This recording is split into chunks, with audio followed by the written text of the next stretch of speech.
नमस्कार, आप देख रहे हैं आज तक। मैं हूं आपके साथ रोहित सरदाना। शाम के 5 बजने वाले हैं और वक्त हो गया दंगल का। कांग्रेस की अध्यक्ष सोनिया गांधी ने मोदी सरकार पर सवाल उठाते हुए पूछा है, ये उनका कैसा राज है। कोरोना काल के प्रबंधन और किसानों को लेकर बनाए गए कानूनों से लेकर बेटियों पर हुए अन्याय के मसलों पर सोनिया गांधी मोदी सरकार को घेर रही।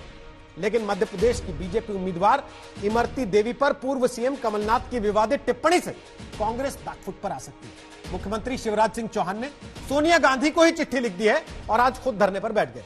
इसलिए आज दंगल में मुद्दा है लोक बहाना, तंत्र निशाना। आज देश का लोकतंत्र सबसे कठिन दौर से गुजर रहा। देश में पीड़ित परिवारों की आवाज को दबाया जा रहा है। ये कौन सा राजधर्म है? मगर देश पर आए इन चुनौतियों का सामना करने का नाम ही कांग्रेस संगठन। मुझे पूरा विश्वास है कि आप सब अनुभवी साथी इस कठिन समय में कठोर मेहनत करके देश पर आए इस संकट का मुकाबला करेंगे और मोदी भाजपा सरकार के इन लोकतंत्र और देश विरोधी मंसूबों को कामयाब नहीं होने देंगे। हमारे उम्मीदवार है, सरल स्वभाव के, सीधे साधे हैं, ये तो करेंगे। ये उसके जैसे नहीं है। क्या उसका नाम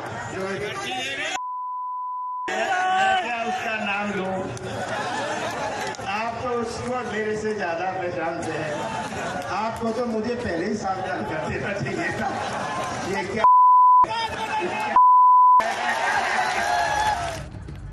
इस वक्त हमारे साथ मौजूद हैं मध्य प्रदेश के मुख्यमंत्री शिवराज सिंह चौहान।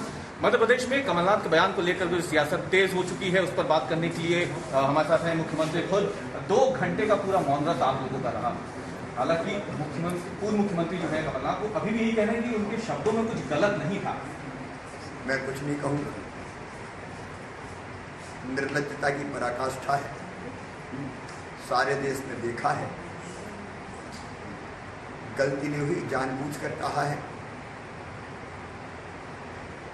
और इसलिए वो निर्लज्जता पूर्वक अब अलग परिभाषाएं बता रहे हैं। मुझे कुछ नहीं कहना। अब उनकी राष्ट्रीय अध्यक्ष मैडम सोनिया गांधी जी को मैंने पत्र लिखा है, अब वो फैसला करें कि उनको क्या करना है। कमलनाथ जी ने जो कहा वो ठीक कहा कि नहीं कहा। आपके मौन व्रत को भाजपा के तो आपको बता दें कि दंगल में आज हमारे साथ 4 खास मेहमान होंगे। संबित पात्रा हमारे साथ हैं, वो प्रवक्ता हैं बीजेपी के। सुप्रिया शुनाते हमारे साथ हैं, वो प्रवक्ता हैं कांग्रेस पार्टी की। आशुतोष हमारे साथ हैं, राजनीतिक विश्लेषक हैं, सत्यहिंदी.com से जुड़े हैं, पहले आम आदमी पार्टी में रह चुके हैं। और अवनिजेश अवस्थी हमारे साथ हैं, दिल्ली यूनिवर्सिटी में पढ़ाते हैं, राजनीतिक विश्लेषक हैं, राष्ट्रीय स्वयंसेवक संघ से भी जुड़े हैं। आप सबका स्वागत है दंगल में। सबसे पहले मेरा सवाल सुप्रिया शुनेत आपसे है। सोनिया गांधी ने प्रधानमंत्री नरेंद्र मोदी की सरकार पर, उनकी अगुवाई वाली सरकार पर आज सीधा निशाना साधा, यह कहते हुए कि सरकार अपना राजधर्म नहीं निभा रही है। क्या आपको लगता है कि जो मध्य प्रदेश में हुआ वो सोनिया गांधी के हमले की धार को कमजोर करता है, कम करता है? कतई नहीं, बिल्कुल नहीं। मुझे लगता है सोनिया जी ने कहा है वो 100% सच है। यह सच है कि मोदी सरकार अपना राजधर्म भूल चुकी है। यह सच है कि मोदी सरकार को न गरीबों की फिक्र है, न महिलाओं की सुरक्षा की बात करते हैं, न किसानों के हित की बात करते हैं। वो अमीरों की बात करते हैं और बार बार ऐसे कानून बनाते हैं जिससे कि हमारे समाज का जो सबसे वंचित और शोषित तबका है उस पर सबसे बड़ा प्रहार होता है। उन्होंने क्या गलत कहा? उन्होंने बिल्कुल सही कहा है। और जहां तक मध्य प्रदेश की बात है, कल एआईसीसी की ब्रीफिंग में अभिषेक मनु सिंघवी जी ने जो वीडियो दिखाए, जो आप लोगों के साथ शेयर भी किए गए, उसमें पूरी तरह से साफ है कि भाजपा कैसे विधायकों को 20-20, 50-50 करोड़ रुपयों में खरीदती है और लोकतंत्र का हनन करती है। और शिवराज सिंह चौहान जी से मुझे यह कहना है कि मामा जी, अगर आपको वाकई महिलाओं के सम्मान की चिंता है, और ये घड़ियाली आंसू जयचंदों के लिए मत बहाइए, और इसलिए मत बहाइए क्योंकि अगर आपको वाकई चिंता है तो उत्तर प्रदेश की घटना पर बोलिए। बोलिए उन बच्चियों के लिए जिनकी एफआईआर तक नहीं दर्ज करी जाती। बोलिए उन बच्चियों के लिए जिनके हक की लड़ाई लड़ने के बजाय भाजपा के लोग आरोपियों के साथ खड़े होते हैं। बोलिए उन बच्चियों के लिए जिनके लिए भाजपा के प्रवक्ता टीवी पर आकर कहते हैं ये तो रेप का मामला ही नहीं है। उन लोगों के लिए बोलिए। और अगर आप नहीं बोल सकते हैं तो महिलाओं के सम्मान में घड़ियाली आंसू बहाना और झूठ बोलना तुरंत बंद करिए, क्योंकि ये महिलाओं का सम्मान नहीं, आप अपमान कर रहे हैं। संबित पात्रा, जवाब दीजिए। देखिए, जहां तक आदरणीय सोनिया जी का सवाल है, मुझे तो लगता है कभी कभी डाउट होता है कि ये जो वीडियोस आप दिखाते हैं कहीं 2013 का ही तो नहीं दिखा रहे हैं। एक ही कागज है और परमानेंट वही बोलती रहती हैं कि लोकतंत्र का सबसे खराब दौर चल रहा है, डिक्टेटरशिप हो गया है और लोकतंत्र समाप्त हो जाएगा। जब से 2013 से मोदी जी को कैंडिडेट बनाया गया है तभी से लोकतंत्र का इनके हिसाब से खराब दौर चल रहा है। वो एक ही कागज है, वो जो किताब का रैक रखा हुआ उसके पीछे वो कागज पड़ा रहता है, उसी को निकाल के रोज पढ़ती रहती हैं। और दूसरी बात है, अभी कहा सोनिया जी, लोकतंत्र का सबसे कठिन दौर से गुजर रहा है भारतवर्ष। ये राहुल गांधी का नाम लोकतंत्र कब से हो गया? सबसे ज्यादा खराब अगर किसी की कैरियर अभी गुजर रही है तो वो राहुल गांधी जी का कैरियर गुजर रहा है, इसमें हम कुछ नहीं कर सकते हैं। तो ये लोकतंत्र खराब दौर से गुजर रहा है। किसने कहा? आपके कल नेता जाके पाकिस्तान में कंप्लेंट कर रहे थे, कि देखो हिंदुस्तान में मुसलमानों के साथ कट्टरता की जाती है, ज्यादती की जाती है, हिंदुस्तान की सरकार नॉर्थ ईस्ट के लोगों के साथ ज्यादती करती है, पाकिस्तान ने तो कोविड अच्छे से मैनेज किया, इंडिया कोविड मैनेजमेंट में फेल हो गई। ये जाके लाहौर में भाषण हो रहा था कांग्रेस पार्टी का। और कैसा लोकतंत्र चाहिए? मतलब क्या गला काटेंगे क्या हमारा? अब कैसा लोकतंत्र चाहिए? जाके इंडिया में बैठ करके वर्चुअल रैली करके पाकिस्तान में इंडिया को गाली दे रहे हैं, मोदी जी के खिलाफ बोल रहे हैं और बोल रहे हैं लोकतंत्र का सबसे खराब दौर चल रहा है। मतलब कैसा लोकतंत्र चाहिए? क्या चुनाव लड़ना है वहां जाके? मैं तो कहता हूं जाके चुनाव लड़िए। आपको अगर इतना ज्यादा लोकतंत्र चाहिए वहां जाइए। और देखिए, मैं ऑन अ सीरियस नोट, क्योंकि लोकतंत्र वाली बात जो सोनिया जी कहती हैं मैं उसको सीरियसली लेता नहीं, मगर ये on a serious note Imarti Devi ji वाले विषय पर आज मैं आपके यहाँ फुटेज देख रहा था। एक शेड्यूल कास्ट महिला रो के, पहले आप बयान चलाइए ये हंसते हुए कमलनाथ क्या बोल रहे हैं कि ये इमरती देवी को तो आप मुझसे ज्यादा जानते हैं, ये क्या आइटम है। मतलब एक महिला को जब आइटम कहा जाता है और खास करके जब वो आपकी पार्टी में पहली रही हो, मतलब उसका बहुत कुछ निकलता है कि इसको कैसे टिकट मिलता है, ये कैसे नेता बनी और कैसी आइटम है, आप तो जानते ही हैं। ये समझा रहे थे और किस प्रकार की हंसी वहां गुजर रही थी वो आप सब देख रहे थे। उसको यहां कांग्रेस की प्रवक्ता जो खुद एक सम्मानित महिला है, पढ़ी लिखी विद्वान महिला है, वो उसका समर्थन कर रही है। एक शेड्यूल कास्ट महिला को आप आइटम गर्ल बुलाते हो कि उन्होंने ये चरित्र पर हनन है, उसके चरित्र पर अटैक करके कि ये नेता कैसे बनी वो हम जानते हैं। इतना बोलने के बाद आपको और यहां उसको डिफेंड भी करना पड़ रहा है।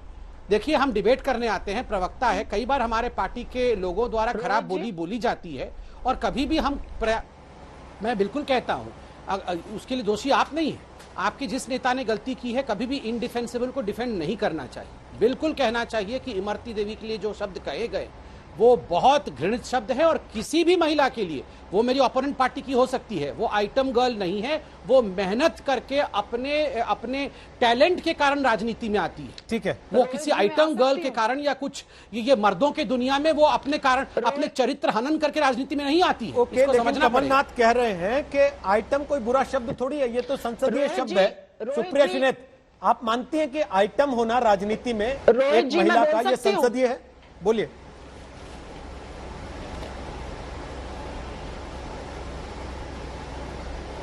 आप मुझसे पूछ रहे हैं? जी सुप्रिया जी, आप ही से पूछा मैंने। मेरा यह कहना है कि संबित जी, जब हम इन सब मामलों पर डिबेट करते हैं ना लोकतंत्र पे, तो उसको हंसी मजाक का मुद्दा मत बनाया करिए।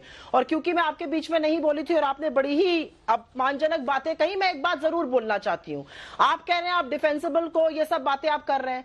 आज स्मृति ईरानी जी अपनी कुंभकर्ण की नींद से जाग गई हैं। वो उत्तर प्रदेश से सांसद हैं, वो महिला और बाल विकास कल्याण मंत्रालय की मंत्री हैं और उनकी चुप्पी हाथरस पर, बाराबंकी पर, उन्नाव पर, आजमगढ़ पर, कहीं पर भी उनकी चुप्पी जो है वो नहीं टूटती है और एकदम से वो आकर इस पर बोलने लगती है। तो क्या हम ये मान लें कि जिन लड़कियों का रेप होता है आपके शासित प्रदेशों में और जहां पर इस क्राइम के बाद क्रिमिनल नेग्लिजेंस होती है, उस पर आप लोग आंख पे पट्टी बांध लेते हैं। आप डिफेंड नहीं करिएगा उन लड़कियों को। आपकी प्रवक्ता ने आज तक पर मेरे साथ हो रहे एक डिबेट में कहा कि हाथरस का मामला जो है वो ऑनर किलिंग का मामला है। क्या आप उसका समर्थन करते हैं? क्या आप उस लड़की को बदनाम करने का, इस साजिश का समर्थन करते हैं? ये बताइए। आपको दलित की बेटी चिंता है, मुझे खुशी हुई है जानकर, लेकिन फिर वो चिंता कहां चली जाती है जब बाराबंकी की या हाथरस की या उन्नाव की बात आती है। और आपके लोगों ने तो कुलदीप सिंह सेंगर को भी डिफेंड किया था, जिसको कोर्ट ने दोषी करार करके सजा सुनाई है। बताइए कहां जाती है वो सजा, आपकी बुद्धि? तब क्या होता है? और लोकतंत्र की बात करिएगा मत, और इसलिए मत करिएगा लोकतंत्र की बात क्योंकि जितना लोकतंत्र का हनन आपकी सरकार के अंदर हुआ है ना, उतना पहले कभी नहीं हुआ था। और ये आंकड़े बताते हैं, ये मैं जबानी जमा खर्च नहीं बोल रही हूं। अच्छा हुआ ये जानकर कि आप मुझे विद्वान समझते हैं, लेकिन मैं जबानी जमा खर्च नहीं बोल रही हूं। 50 चीजें जहां गिन दूंगी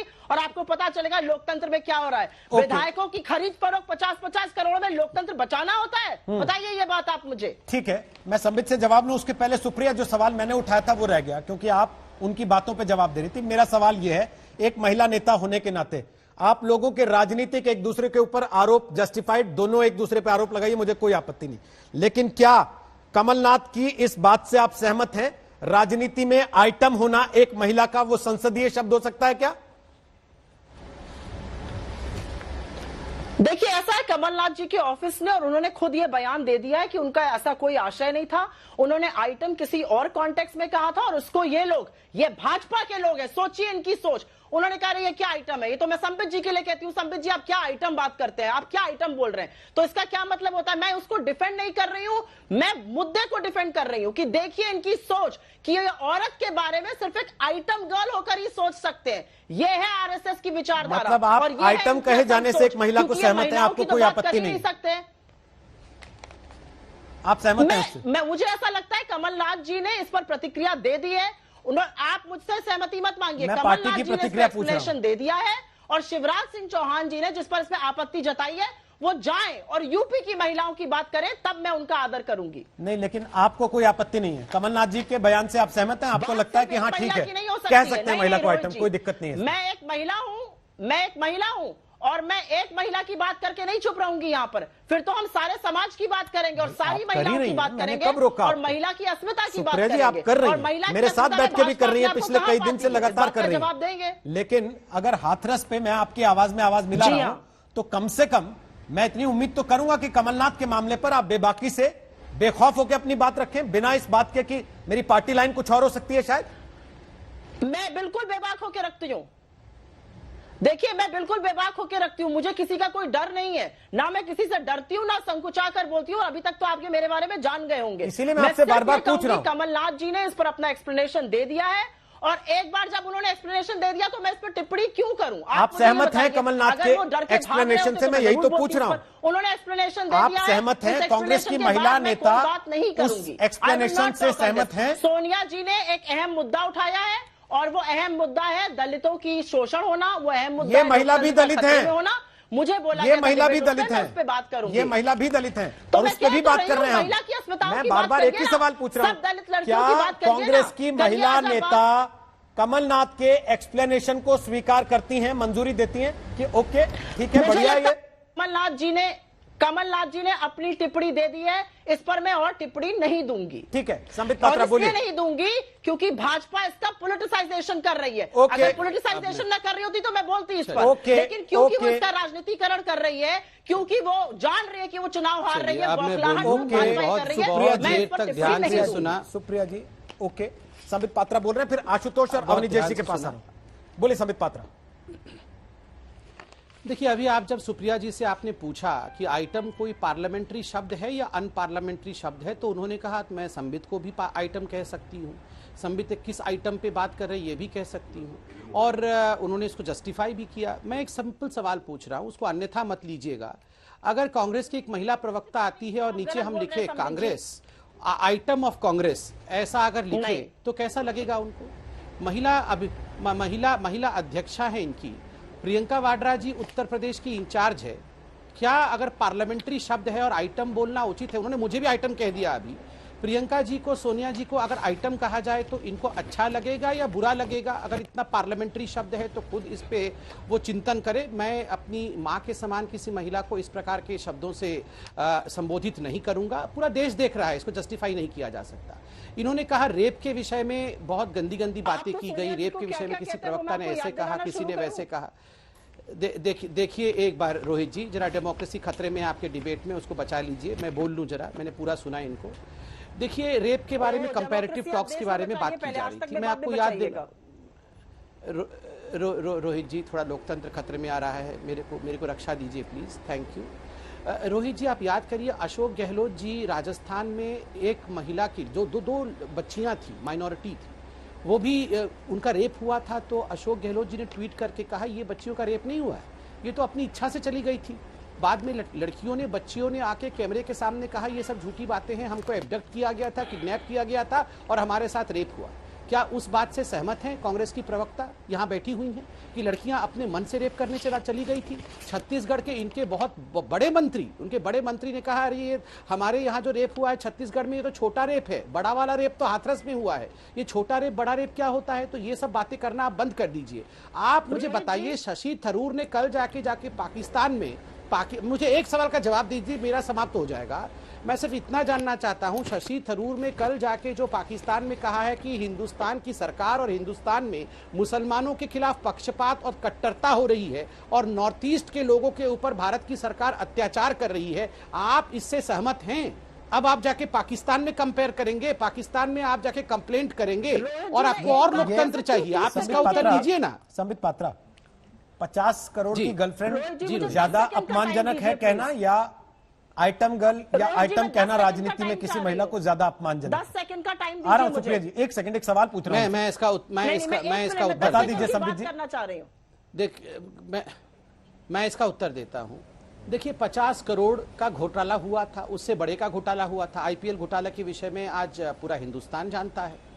तो 50 करोड़ का जो घोटाले के विषय में जिक्र करना, मुझे नहीं लगता उसमें कोई गलती है। और ठीक बात है, उस समय गर्लफ्रेंड की, बाद में पत्नी भी बनी और हत्या भी हो गई, ये अलग विषय है।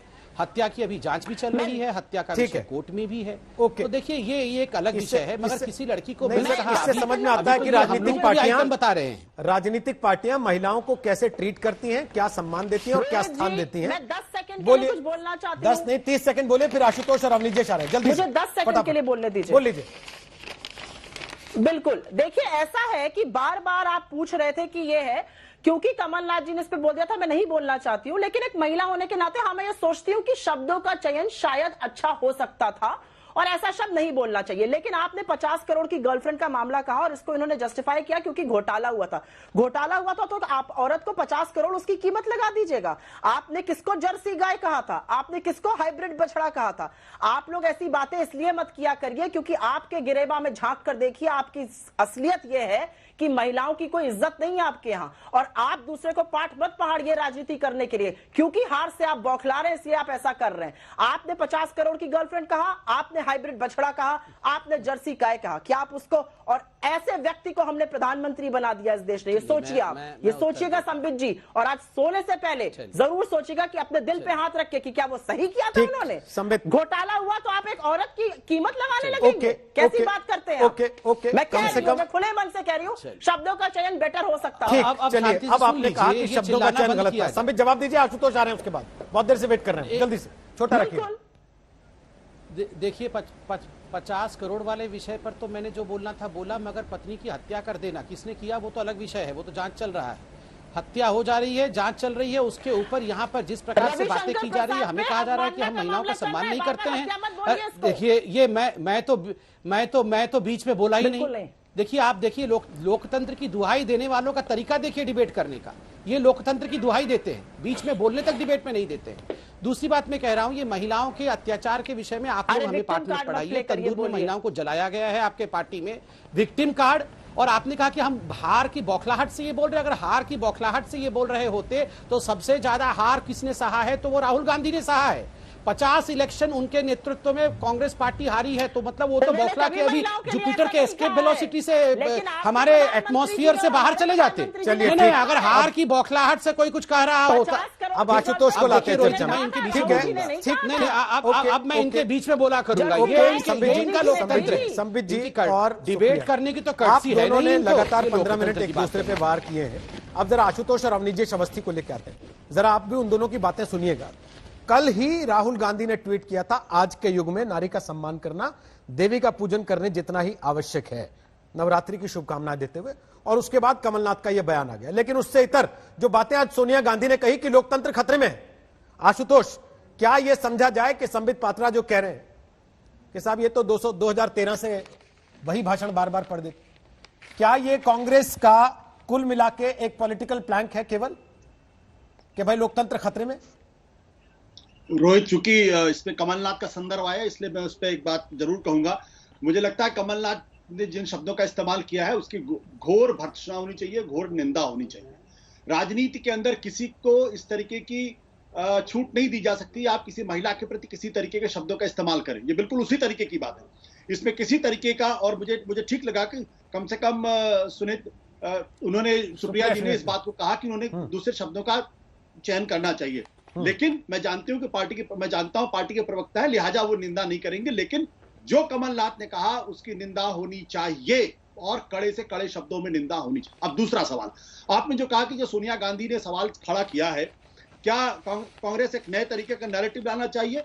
मैं सिर्फ बीजेपी को इस बात की याद दिलाना चाहूंगा कि इंडियन एक्सप्रेस को 1977 की याद दिलाई थी, जब 2017 में उन्होंने एक इंटरव्यू दिया था लालकृष्ण आडवाणी ने, और उन्होंने कहा था कि आज जो देश के अंदर माहौल है वो 77 के माहौल से ज्यादा खराब है। देश के अंदर इमरजेंसी के हालात उससे ज्यादा खराब हैं। ये मेरे बयान नहीं है, ये लालकृष्ण आडवाणी के बयान है।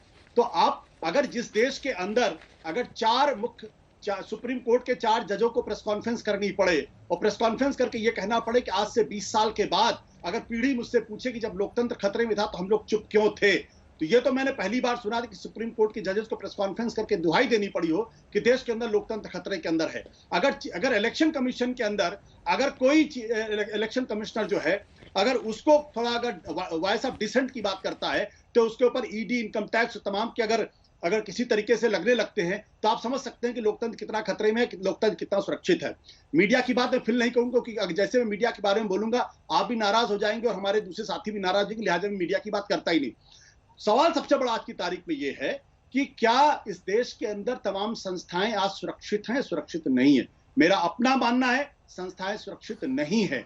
और जहां तक शशि थरूर के बयान की बात है, आप लालकृष्ण आडवाणी के बयान को उठा के देख लीजिए। 2005 में पाकिस्तान जाके जिन्ना की मजार पे उन्होंने क्या कहा था, उसके बाद जसवंत सिंह ने क्या कहा था, और लालकृष्ण आडवाणी को अगर आप जिन्ना परस्त कहते हैं तो ऐसे शख्स को 2009 में प्रधानमंत्री पद का उम्मीदवार क्यों बनाया? आप ये चाहते हैं कि शशि थरूर की स्थिति राजनीति में लालकृष्ण आडवाणी और जसवंत सिंह वाली हो, जो कि पाकिस्तान में जिन्ना वाले पूरे प्रकरण के बाद क्या कुछ हुआ आप भी जानते हैं अच्छे से? नहीं, मुझे याद दिलाने की आवश्यकता है? बीजेपी पहली को चीज, सवाल उठाने दूसरी चीज आपने कहा कि मैं नाराज हो जाऊंगा इसलिए आप मीडिया पे नहीं बोलेंगे। क्या सर आप मेरी नाराजगी की चिंता करते हुए तय करते हैं कि आपका स्टैंड क्या रहेगा किसी विषय पे? अगर आज मैं जिन्ना की तारीफ करूं तो ये बीजेपी की ट्रोल आर्मी और इनके जान से मारने की धमकी देने वाले लोग मेरा जीना हराम कर देंगे। मैं ये कह रहा हूं कि ये लोग भूल जाते हैं कि लालकृष्ण आडवाणी ने कहा था, जसवंत सिंह ने पूरी किताब लिखी थी उसके ऊपर। आशुतोष जी, मैंने ये पूछा कि आप मेरी नाराजगी की चिंता करके ये तय करके आते हैं कि आज क्या बोलूंगा क्या नहीं? कभी सोचना पड़ता है, कभी सोचना जरूर पड़ता है। चलिए अच्छी बात है, कम से कम आपने इतना ख्याल रखना शुरू किया वापस कि कभी सोच के बोलते हैं। नहीं ठीक है सर, अच्छी बात है, मैं तो तारीफ कर रहा हूं और मैं सुप्रिया की भी तारीफ कर रहा हूं कि उन्होंने उस शब्द के लिए कम से कम इतना कहा यहां बैठ के कि उनको शब्दों का चयन सही करना चाहिए था। लेकिन अवनीश अवस्थी जो संबित पात्रा कह रहे हैं कि सोनिया गांधी की स्क्रिप्ट वही है, हर बार जब उनका बयान आता है तो स्क्रिप्ट वही रहती है, क्या आशुतोष जी को सुन के भी आपको वैसा ही लगता है कि स्क्रिप्ट वही रहती है? आज उन्होंने केवल उसमें से एक अंतरा निकाल दिया है जो उन्होंने बता के निकाला कि ये वाला अंतरा मैं नहीं बोल रहा हूं। रोहित जी, लोकतंत्र में खतरे की पहचान सबसे ज्यादा ये होती है कि उसके बारे में कोई बात ना कर पाए। लोकतंत्र तब खतरे में होता है जब ये कोई कह भी ना सके कि लोकतंत्र खतरे में है। आशुतोष ने देखा होगा 1975 से 77 का माहौल, जब आदमी कोई ये कह भी नहीं सकता था। जहां पर आशुतोष टीवी पर और जिन नेताओं के और जिन वक्तव्यों की बात कर रहा है वो अगर खुलेआम कह रहे हैं तो इससे बड़ी लोकतांत्रिक व्यवस्था का क्या प्रमाण हो सकता है कि कोई भी कुछ भी कह सकता है? लोकतंत्र में सबसे पहला मानदंड क्या है कि आप अपनी बात को अभिव्यक्त कर सके, कह सकें। अगर आज ये है प्रधानमंत्री को 52 गाली दे सके, शब्दकोश की कोई गाली बचे ना, उसके बावजूद अगर लोकतंत्र खतरे में दिखाई देता है तो मुझे हैरत होती है। ये ठीक है, आप आज आशुतोष ने 4 जजों का उदाहरण दिया, वो लोकतंत्र की पहचान नहीं था क्या कि आज जजेस भी सामने बैठ करके प्रेस कॉन्फ्रेंस कर सकते हैं? ये लोकतंत्र का प्रमाण है। ये लोकतंत्र का प्रमाण वो नहीं होता जहां पर 3 को सुपरसीड करके किसी और को बना दिया जाए जज। तब सारी व्यवस्थाएं बहुत सुरक्षित थी, सारे इंस्टीट्यूशन बहुत ज्यादा सुरक्षित थे। किसी मंत्री को, मुख्यमंत्री को, आईएएस अफसर को मंच पर खड़े होकर के निकाल दिया जाए तब सब सुरक्षित था, तब कहीं किसी को कोई दिक्कत नहीं थी। उसका कारण क्या है? क्विड प्रो को, आपस में मैं तुम्हारी तुम मेरी, अहो रूपम अहो ध्वनि ये कहते रहो और लोकतंत्र की रक्षा होती रहे, ये वास्तव में था। आज कौन किसको क्या नहीं कह सकता। मीडिया के बारे में तो कह दिया कि अगर मीडिया के बारे में बोलूंगा तो आप नाराज हो जाएंगे। अब ये बताइए, ये आप पर भी कह दिया कि आपके यहाँ लोकतांत्रिक व्यवस्था नहीं है। अब ये व्यवस्था किसने, सरकार ने खराब की है कि आप नाराज हो जाएंगे? ये सरकार ने आपको कहा है क्या रोहित जी कि अगर आपके बारे में कोई बोले, मीडिया के बारे में बोले तो आप नाराज हो जाइए? अब कह दीजिए इस बारे में कि लोकतंत्र खतरे में। और जहां तक कमलनाथ के वक्तव्य की बात है, ठीक है, यहां बैठकर कह रहे हैं कि वो शब्दों के चयन से बचना चाहिए था, पर्याप्त है। यहां पर संजय राउत किसी को गाली दे दें, कुछ नहीं होता। और मुझे दुख के साथ कहना पड़ रहा है कि राजनेता संसद के भीतर और संसद के बाहर जिस तरीके के शब्दों का, जिस तरीके के भावों का प्रयोग करते हैं, उसके बावजूद भी कुछ नहीं होता, कुछ नहीं होता। चाहे टंचमाल कह दें, चाहे श्री प्रकाश जायसवाल कह दें, पुरानी पत्नी हो जाए तो उससे मन भर जाता है। आपने कहा ना सर, उससे याद दिला दिया आपने, वो कमलनाथ कह दें, जितने मर्जी। उष्णानाम विवाहेषु गीतम गायंती गर्दवा परस्परम प्रशंसन्ति अहो रूपम अहो ध्वनि। चारों से हम बात करें, लेकिन इस बीच मध्य प्रदेश की बीजेपी उम्मीदवार इमरती देवी पर कमलनाथ के बयान को लेकर केंद्रीय महिला और बाल विकास मंत्री स्मृति ईरानी ने कांग्रेस पर जोरदार हमला बोला है। उन्होंने कहा कि कांग्रेस नेताओं के ऐसे आपत्तिजनक शब्दों से देश की जनता भी सख्ते में। सुनवाते हैं स्मृति ईरानी का बयान। मुझे लगता है कि ये निम्न स्तर की राजनीति मात्र कांग्रेस का ही संस्कार हो सकता है। कमलनाथ जी का एक कांग्रेस की सभा में एक महिला प्रतिद्वंदी पर इस प्रकार से अभद्र टिप्पणियां करना और साथ ही वहां बैठे कांग्रेस के पुरुष कार्यकर्ताओं द्वारा जोर जोर से हंसना और तालियां बजाना, यह आपको बताता है मूलभूत कांग्रेस की महिला के प्रति क्या दृष्टिकोण है। ये भी अपने आप में शायद चौंकाने वाला नहीं है कि गांधी खानदान इस विषय पर चुप्पी साधा बैठा है। पहले भी मध्य प्रदेश के कांग्रेस के एक नेता दिग्विजय सिंह जी ने एक महिला को, जो उन्हीं के संगठन की एक कार्यकर्ता है, उसको टंचमाल कहा था। तो शायद उन पर ना एक्शन लेकर आज कमलनाथ भी प्रोत्साहित हुए हैं कि अगर महिला प्रतिद्वंदी से आपको हिसाब बराबर करना है तो उसको सरेआम आप उसके ऊपर अभद्र टिप्पणियां करें। तो सुना आपने स्मृति ईरानी को। सुप्रिया सुनत, लोकतंत्र खतरे में है या कांग्रेस की राजनीति खतरे में? मुझे लगता है स्मृति ईरानी की जो वजूद है वो खतरे में है और मैं उनसे डिसअपॉइंटेड हूं। मैं उनको देखती थी, वो नारी सुरक्षा की बात करती थी, वो सड़कों पे उतर जाती थी, वो अपनी आवाज उठाती थी। और जब से वो सत्ता में आई है, लगता है कि उनका ऐसा हृदय परिवर्तन हुआ है कि उनको महिला की सुरक्षा के मामले, उनके खिलाफ बढ़ते अपराध दिखते ही नहीं है। और वो, जैसा कि मैंने पहले भी कहा था, वो सिर्फ उत्तर प्रदेश से सांसद होने की उत्तरदायी नहीं है, वो तो महिला और बाल विकास कल्याण मंत्रालय की मंत्री भी हैं। स्मृति ईरानी जी अंताक्षरी खेल सकती हैं, लेकिन स्मृति ईरानी जी हाथरस पर, उन्नाव पर, शाहजहांपुर पर, बाराबंकी पर एक शब्द नहीं बोलती हैं। और मुझे यह दुख होता है कि कुछ मसले ऐसे होते हैं रोहित जी, और इसमें मैं संबित जी से वाकया रखती हूं कि कुछ मसले ऐसे होते हैं जिसमें राजनीति नहीं करनी चाहिए। Where you sit and the issue you stand on, वो सेम नहीं हो सकता है। और मैं एक शब्द जरूर कहूंगी, क्योंकि लोकतंत्र के खतरे में बात हो रही है। आप मुझे बताइए कि ये सरकार, अभी तो सारे वाक्य भूल जाइए, इंस्टीट्यूशनल ऑटोनॉमी वगैरह सब भूल जाइए। ये सरकार हमको ये नहीं बताती है कि कोविड के दौरान कितने माइग्रेंट लेबर मरे, ये नहीं बताती कि कोविड के दौरान कितने डॉक्टर मरे, ये नहीं बताती कि कोविड से कितने लोगों की नौकरियां गई, ये नहीं बताती है कि अनऑर्गेनाइज सेक्टर पर क्या प्रभाव था। तो ये क्या बताते हैं? ये लोकतंत्र है कि अब हमारे पास ना प्रमाण है, ना आंकड़े हैं ना डेटा है, हम किस पर बहस करेंगे, हम किस पर बात करेंगे? ये बताइए मुझे। ये लोकतंत्र खतरे में नहीं है। आज सरकार के पास कोई प्रमाण, कोई आंकड़ा ही नहीं है। मतलब ये कौन सा तुगलकी फरमान चल रहा है, मैं तो ये नहीं समझ पा रही हूं। और स्मृति ईरानी जी को ये जरूर सोचना चाहिए। उन्होंने अच्छा किया, बाइट दी, आज राजनीति चमकाई, लेकिन मेरी उनसे यह दरख्वास्त है कि अगली बार उत्तर प्रदेश की जब किसी बेटी का दमन होगा ना, तो बोलिएगा जरूर स्मृति जी। संबित पात्रा, दीजिए जवाब।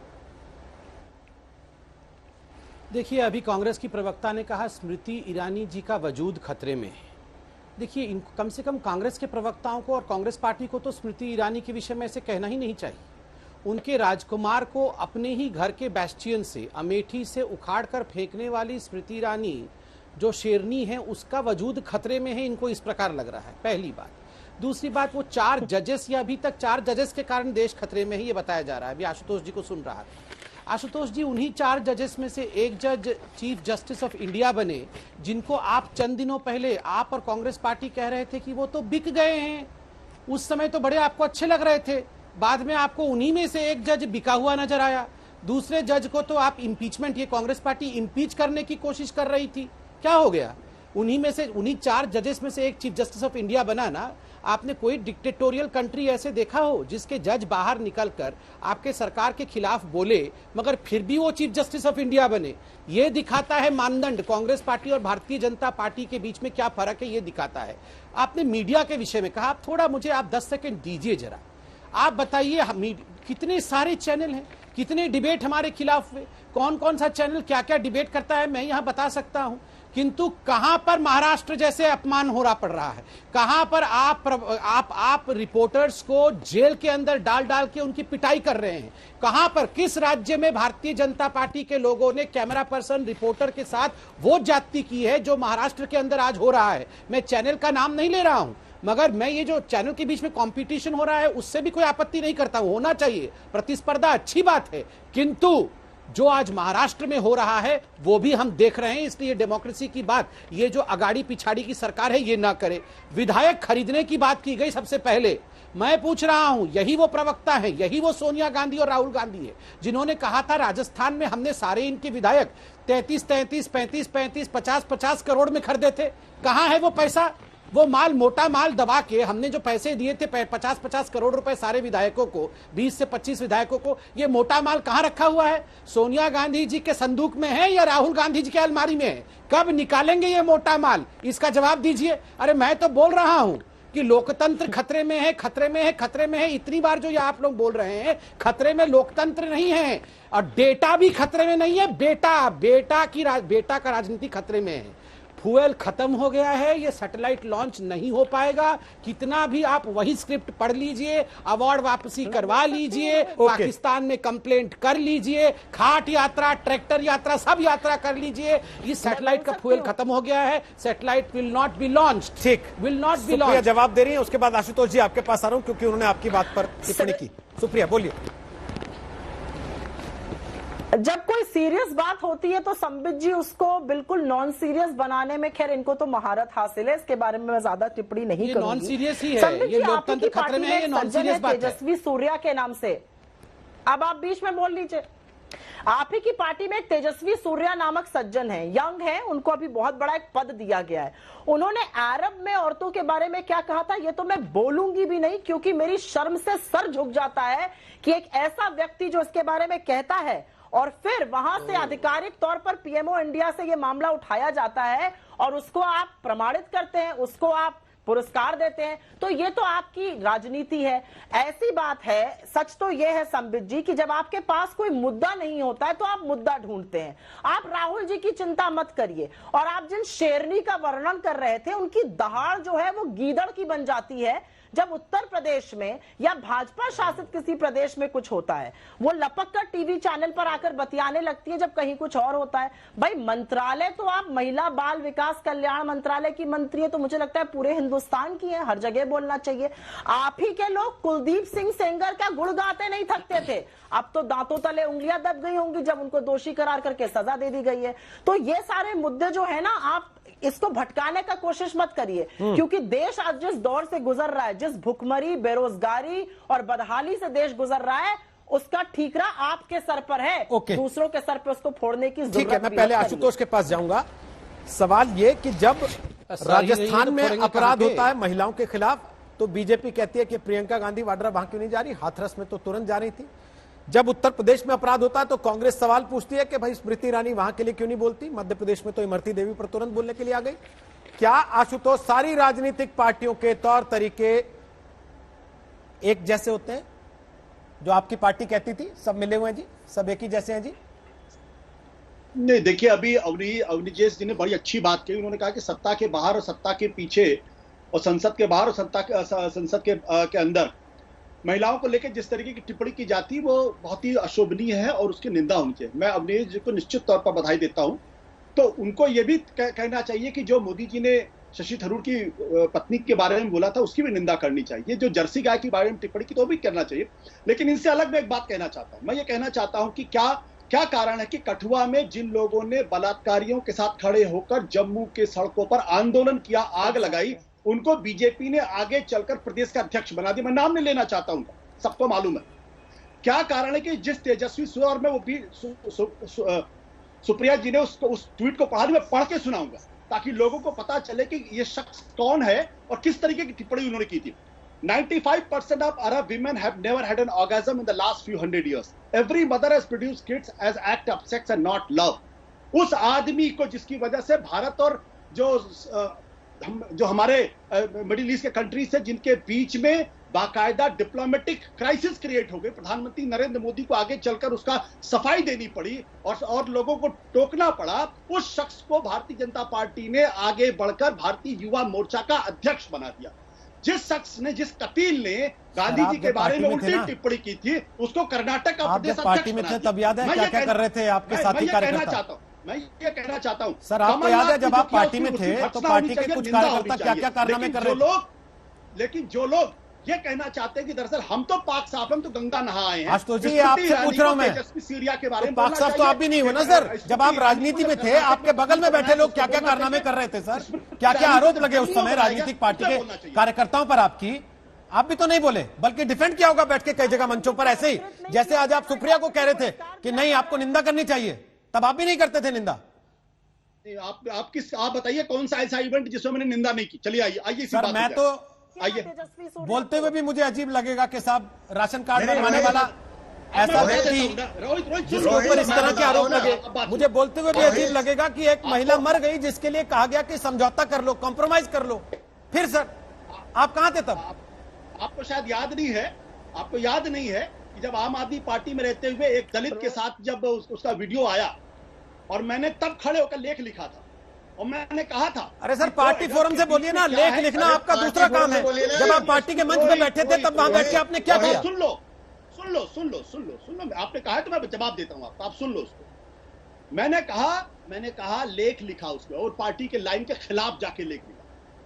जब बनारस के अंदर आफ्ताब अंसारी से हाथ मिलाने की बात पार्टी कर रही थी, मैंने दिल्ली के अंदर फाइट किया। पार्टी का मेंबर होके, पार्टी का अधिकारी होके जहां आदमी कार्रवाई कर सकता है वहां कार्रवाई की बजाय लेख लिखे अखबार में जाके कि देखो मैं तो पार्टी लाइन के खिलाफ हूं। नकल करने के लिए ठीक है, संबित पात्रा को बहुत वक्त लगेगा भी पार्टी में रहते हुए पार्टी के हर चीज पर। अगर संबित पात्रा के अंदर हिम्मत है तो जरा इसको डिफेंड, इसको निंदा करके बताएं। ठीक है सर, शशि थरूर की पत्नी के बारे में जवाब दे रहे हैं। लास्ट कमेंट अवनीश जी, लास्ट कमेंट फटाफट। उनका 50 करोड़ का घोटाला था अवनीश जी, मतलब संबित पात्रा जी। रोहित, मेरे पास मुझे मालूम नहीं कितना टाइम है, लेकिन मैं आशुतोष को उनकी क्लीनेस्ट पार्टी के बारे में बता दूं जिस पार्टी से ये चांदनी चौक से उम्मीदवार भी थे लोकसभा के, उस सरकार का कानून मंत्री अपनी जाली कानूनी डिग्री के कारण बाहर हुआ। जाली कानून डिग्री और कानून मंत्री, यह है इस देश की व्यवस्था, यह है इस देश का लोकतंत्र जिसके बारे में खूब उछल के बोलते थे आशुतोष। अब उनकी पत्नी को टिकट दिया गया है, यह है लोकतंत्र, यह है लोकतंत्र। आशुतोष एक शब्द नहीं बोलेंगे, उस पार्टी से पार्टी के कैंडिडेट बने, यह है हकीकत। अगर आप व्यक्तिगत हो रहे हैं बनाया तो बता देता हूं, उसकी कानून की डिग्री फर्जी निकली, आप वो कोर्ट से ऑर्डर आया, वीडियो भूल जाते हैं, उसको फिर बना दिया था पार्टी के एक बड़े नेता को सत्ता से बाहर करना पड़ा, भूल जाते हैं आप वो वीडियो। मैं बताऊं आपको वीडियो कौन है? मैं आपको बताऊं, समय इजाजत दे नहीं प्रहलाद रहा। बधोक ने क्या बोला था अटल बिहारी वाजपेयी समय के बारे आपको में, इजाजत दे नहीं रहा। सुब्रमण्यम स्वामी ने क्या बोला था खुजाने अटल वाली बिहारी बात वाजपेयी नहीं के बारे रही। में?